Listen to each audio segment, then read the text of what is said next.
দীর্ঘদিন ধরে জল যন্ত্রণায় ভুগছে এলাকার মানুষ। ক্ষোভে ফেটে পড়েন, পথ অবরোধ করেন, বিক্ষোভ দেখান পরিশুদ্ধ পানীয় জলের দাবিতে। ঘটনাটি ঘটেছে উত্তর চব্বিশ পরগনার বারাসাত ১ নম্বর ব্লকের কদম্বগাছি গ্রাম পঞ্চায়েতের পীরগাছা এলাকায়। পীরগাছা এলাকার মানুষ টাকি রোডে বেলা ১০টা নাগাদ বিক্ষোভ দেখায়, পথ অবরোধ করেন এবং পরিশুদ্ধ পানীয় জলের দাবিতে ক্ষোভে ফেটে পড়েন। ঘটনাস্থলে ছুটে আসে কদম্বগাছি ফাঁড়ির পুলিশ। পুলিশের সঙ্গে বেশ কিছুক্ষণ তাদের তর্ক বিতর্ক চলে। অবশেষে এই জল যন্ত্রণার কথা স্বীকার করে নেন কদম্বগাছি অঞ্চল তৃণমূল সভাপতি নিজামুল কবির এবং তিনি জানান যে বহু বাড়িতে এই জলের লাইনের সঙ্গে মোটর লাগানো রয়েছে, যার ফলে পিএইচই দপ্তর যখন জল ছাড়ে তখন এই মোটরের মাধ্যমে তাদের বাড়িতে এই জল পর্যাপ্ত পরিমাণে সংগ্রহ করে নেন, বাকিরা এই জল থেকে বঞ্চিত হয়। তবে এই মানুষের জল পরিষেবা দেওয়ার জন্য 2 বছর আগে বারাসাত সাংসদ ডাক্তার কাকুলি ঘোষ দস্তিদার একটি নতুন জল প্রকল্প উদ্বোধন করেছেন এই সারাবেড়িয়া এলাকায়।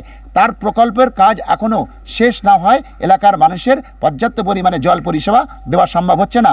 তবে সেই কাজ দ্রুত সম্ভব হবে বলে বলেছেন তিনি। দেখাবো সেই পথ অবরোধের ছবি আর শোনাবো নিজামুল কবির তিনি কি বলেছেন, দেখুন বিশ্ব দরবারে। জল যাচ্ছে না, কারুকে চোখে নেই যে এই পাড়ায় জল যাচ্ছে না। মেম্বার পঞ্চায়েত প্রধান কোনো একটা কাজ বলে কি লাগবে এটা আপনি বলেন।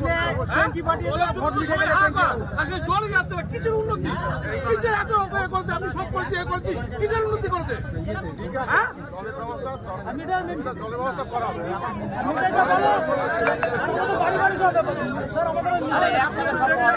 আপনি দেখে যান আগে জল যাচ্ছে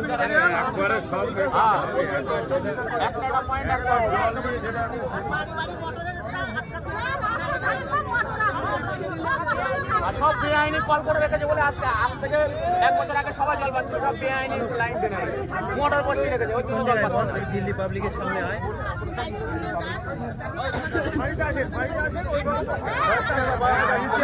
জল সমস্যা নিয়ে কদমগাছিতে রাস্তা অবরোধ, এটা নিয়ে কি বলবেন?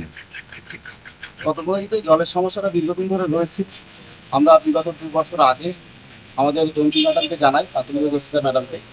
উনি সেই মোতাবেক উনি পিএইচই দপ্তরে কথাবার্তা বলে জলের ট্যাঙ্কের একটা উদ্বোধনের ব্যবস্থা করেন এবং সাথে সাথে সেই জলের ট্যাঙ্কের কাজটা কদমগাছিতে চলছে, সারা বেরিয়েছে।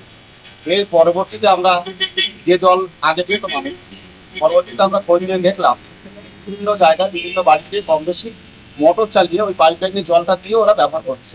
যখনই মোটর চালাচ্ছে তাহলে জলগুলো যেখানে যাওয়ার কথা সেইগুলো কম হয়ে যাচ্ছে, মানুষ ওই পরিষেবা থেকে বঞ্চিত হচ্ছে।